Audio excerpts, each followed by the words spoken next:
All right, ladies and gentlemen, so welcome back. We're at game number 2 of the night here at this Mid-Wars event. The Garena Carnival Singapore Mid-Wars tournament is underway here on the Garena Han SEA client. I'm Zyori, with me is Min once again, and I'm really pumped up for this game, Min. Tell me about iMpunity versus LGMY. Wow, iMpunity in the price, they are dominating so hard. I mean, they make most of the opponents concede within 15 minutes, and this proves that they are so powerful in mid wars. Yep. And for LGMY, I don't really know their mid war strategy, but they are pretty decent. I mean, banning pigs team. So, I mean, it's a different meta game, so right. I don't know, their strength and weakness as well. So we will see with this game. Yep, absolutely right. So we are getting into it, guys. Let's just go over the blind bans very quickly. Devourer, Armadon, Pyromancer, Artillery, and Devourer. All of them I can understand quite well, except Pyromancer. I mean, we see him from time to time. He's good, but as a blind ban, I would think Flint Beastwood perhaps would be a better choice than Pyromancer, but hey, that's just me. That's just me. So let's talk about these rosters a little bit here. Here on the Hellborn side, we do have Flint Beastwood, Torturer, Geomancer, Jerizaiah, and Nymphora. A rather interesting lineup here on the Legion. Of course, Team iMpunity, we do have Pharaoh, Aluna, Thunderbringer, Emerald Warden, and the dreaded Behemoth. Wow. So iMpunity versus Lonely Gaming, aka LGMY. Should be a hell of a match. What are your thoughts about rosters here, man? Geomancer, not one we see too frequently. Yeah, I don't see Geomancer that often, or I never see him before in mid-wars game actually, from the games I played. And yeah, but he does have the potential in this game. He had a good initiation power, firstly, and he had a nice slow. And his ultimate is pretty decent as well. So if Geomancer is able to come out with all of the skills, it's pretty neat, I can say. Yeah, and you know the thing about Geomancer in the competitive client is Crystal Field. Really not too effective. It's hard to land because there's so much area where you can move around to kind of mitigate it. But here in mid wars, where everyone's clumped up, it can play a little bit more of a role. Geomancer, though, going to go in way too far. That's going to serve for an easy bloodlust here for Team iMpunity. Big time overcommitment. Of course, he saw his teammates taking a lot of damage, so he went straight in to try and make it happen. And, well, paid the ultimate price. Nice mummy walls from Pharaoh right there. Air, making it happen. Yeah, I mean, Behemoth actually blocked the path and he went in. It was like, yeah, I bet it was out of mistake or something, a miscommunication by the teammates. Absolutely, but wow, look at this. This seems like same story, different chapter here in game number 2 of the night. Legion team was significantly better poked than this Hellborn side between Emerald Warden, Aluna, and the Tormented Soul here. I mean, I guess Thunderbringer's helping a little bit with the Chain Lightning. Look at this Hellborn team, man. They are consistently at low health. Look at that damage chart. Look at that damage done breakdown. 4 heroes on the Hellborn side at 0% at the moment. That is the most one-sided board I've ever seen. Yeah, I mean, we can't blame them as well because on the Legion team, they really had really good, far-range skills like Aluna's Power Throw and Pharaoh's Tormented Soul, as well as Behemoth's Fissure. So, I mean, they had 3 heroes with long range, as well as Emerald Wardens, the Hunter's Command. So, yeah, it's all pretty long range. And yeah, they had quite a amount of nice and decent damage input. So, I mean, output, yeah. Absolutely. I completely agree with you, sir. Poke seems to be a powerful tool in mid-wars. Aluna seemingly one of the most valuable heroes in the pool, at least based on these last 2 games. So far, she has been an irritant, to say the least, in this match. A little bit surprised iMpunity hasn't been able to secure any more kills, but still, again, this Hellborn side, everyone seems to be low health. What do you think about Jerizaiah, though, Min? Do you think he fits into the mid-wars arena pretty well? I mean, I have trouble legitimizing him against other supports like, you know, Cursed, You know, even Nymphora seems to bring so much more utility than ZyoriTV. Maybe we'll hold that thought here for a second as we see more initiation. Torturer getting into a little bit of trouble. And speak of the devil, ZyoriTV going to be able to keep him alive. But more poke coming out. Lots of damage here. Flint Beastwood getting dangerously low. A few more auto attacks ought to do it. And there's going to be a power throw. That's going to be a double kill for Avi as both ZyoriTV and Flint Beastwood get taken out. Very, very nicely done. So, wow. Talk to me about ZyoriTV a little bit, though. How do you think he fits in? Yeah, from the engage we saw just now, ZyoriTV actually saved 2 heroes from there with his heal and repel. So, well, he is like a curse, saving his teammate at the back. I mean, supporting at the very least. So, he's pretty decent in mid wars. I mean, if you had a aggressive lineup, and yeah, so he works fine, and he's really very scary. You would like to bring him down the moment you see him in mid wars. If not, it's like his teammates won't die. Yeah, like we see just now, he saved a lot of his teammates already. You're exactly right. He did just keep Torturer alive pretty easily there. So I guess that's true. You know, when you compare him to a Cursed, he does at least bring similar tools to the table, not one to be underestimated. A lot of initiation power coming, though. Of course, the counter to ZyoriTV is that of Silence, and Emerald Warden going to bring that to the table here, and that'll serve for a pretty easy kill onto ZyoriTV. Torturer going to fall shortly after as well, and down goes Nymphora. That poke is just a little bit too much. 7-0 now, 4.5 minutes in, leading for Impunity. Make that 8-0 as we see Flint Beast would fall yet again. You're talking about Impunity making most teams concede very early on, and it looks like this game is going to continue with that trend based on the start they've picked up here. 6.5k gold lead. I think we're going to see a pretty big disparity in these inventories coming up here shortly. Yeah. Wow, I'm just amazed of their long range spell. It's so powerful. I mean, it's such a good tool to use, and yeah, I never considered that in mid wars game.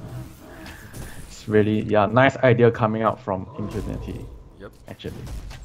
Absolutely right. And, you know, Thunderbringer is one that we see from time to time. He's very popular, and this is certainly why. He is quite good. Geomancer going to go straight in. He's going to take a lot of damage. ZyoriTV going to drop the full rotation, but that means there's nothing left to keep Torturer or poor Flint Beastwood alive, and they're going to fall yet again here. Now 11-0, 5.5 minutes in. Just keep racking up the kills here. ZyoriTV, ooh, taking some damage. If only that power throw connected, that would have been another kill here for Impunity. Unfortunately, just falling a little bit short. Aluna just now hitting level 6. Things are going to get that much more difficult. We've seen what happens in mid-wars once level 6 comes out, and that's when things get a lot scarier, especially with Emerald Warden, man. We are going to see his damage output just jump. Again, man, look at that damage breakdown. Absolutely insane. 3 heroes at 1 or 0% for the Hellborn. That is just so demoralizing right there. Yeah, I mean, seriously, they have been really aggressive in this game, and they give no chance at all. They keep spamming their spell, and well, I had to say, luckily they had a ZyoriTV in their team. If not, it would be worse for them. Yeah, at least they had someone who can support them. Yep. That's absolutely true. If they didn't have ZyoriTV, this would be way more difficult. And yeah, the action going to continue. And 2 easy kills going to come out. We see 2 rings of sorcery, I suppose I should say, for this Legion side, so they can spam non-stop before going to fall to that Tormented Soul. And now the level difference is really coming into play. We see all level 6s and 1 level 7 for the Hellborn, and or for the Legion, pardon me, for the Hellborn. We see level 4s and 5s. They hit that not only the GPM chart, but the XP per minute as well. Just having those level 4 spells making such a difference here. Torturer and Flint Beastwood, the only 2 of it able to afford Mystic Vestments at this point. And you know, a little bit of snowball action happening here, rolling down the hill. Uh-oh, Wrath the Pharaoh. Oh, he's going to connect with the creeps, but still some stuns going to come out. Mummy's going to come down, and all the follow-ups on the way. Behemoth going to come. He's going to drop the ultimate. And yeah, that's going to be a clean sweep. 5-0 going to be exchanged right there. 7.5 minutes in, and Genocide going to come out 20-0. Impunity just wiping the floor. Very impressive mid-wars play, man. I have to admit, mid-wars getting pretty damn competitive these days. It looks like Impunity's figured it out. They know what's good. Yeah. And wow. I'll have to stop calling the international client or the regular game the competitive client, because this is pretty damn competitive at this point. Yeah, I mean, they are really good at this, and well, it's part of their strategy. I mean, they are really good in planning heroes out there, and they know when to be aggressive and when to not. So yeah, that's a very plus for Impunity. So well, in mid wars you had to be aggressive. Well, if you know that you don't have a chance, but if you stand up for the chance, then you might have the chance to win, because it's like some people think that, wow, we can't go if we don't have ultimate, and they don't try to engage. So it's really not a thing that you want to do. So yeah, this is why if you are aggressive in mid wars, then you will get the winning lane, and there you go. You see. Wow. I mean, and just look how fast they all respawn. I mean, Impunity can't even push for the win because they all respawn so damn fast from being such low levels. We're going to see 28-1. Someone is going to end up falling here, and that someone is going to be Emerald Warden, unfortunately. Emerald Warden, the one unable to secure kills in this game. 2-1 and 17. Maybe able to pick up a kill on Nymphora here. Yeah, it's going to make him 3-1 and 17. But Thunderbringer, the champion of New Earth at the moment, he's on a bloodbath streak, 10-0 and 14. Wow, he's got that Staff of the Master. A little bit of a rare item, generally considered to be pretty cost inefficient on Thunderbringer, but here that ultimate just does so much damage to the whole team with no magic armor, all those low levels. It's just ridiculous how much damage Thunderbringer is doing in this game. 20% of the overall hero damage done. Pretty incredible. Yep. Thunderbringer is recently banned. I mean, it's often banned in mid wars because of his huge spamming capability. So I don't know why they did not ban Thunderbringer in this game. It's such a powerful hero in mid wars, and yeah, perhaps they think that they had Jersey and they don't have problems with Thunderbringer. So yeah. Little do they know they're going to get pulled in here. Behemoth has an ulti ready, not going to be able to get it though. Very unfortunate. That shockwave was ready and waiting, but they're going to be able to clean it up nonetheless. Geomancer going to fall. 10 minutes in here. I mean, they can't even concede yet. 35-1. The Hellborn team, there's nothing they can do, man. They're going to have to sit back. I mean, I guess they could let them push for the win, but why not? I mean, I guess they're still having some fun. Wow. Yeah, I mean, out of respect, you have to continue the whole game. Yeah, look at Thunderbringer's ultimate on Geomancer. It's like one ultimate and there he goes his life. Oh my gosh, that is ridiculous, dude. The gold per minute Thunderbringer is at almost 1100. I've never seen a GPM that high ever, not even in mid-wars. That is insane. He's on an immortal 15-0-8, 11 minutes in. That is some Thunderbringer domination if I've ever seen him. And like you said, the reason he gets blind banned, if you are ever curious about why Thunderbringer is such in mid-wars, this game is exactly why. Behemoth going in, he's actually going to catch that shockwave he was looking for before. It may cost him his life. Is the team going to be able to come support him? They're going to be able to get there in time. Behemoth going to live.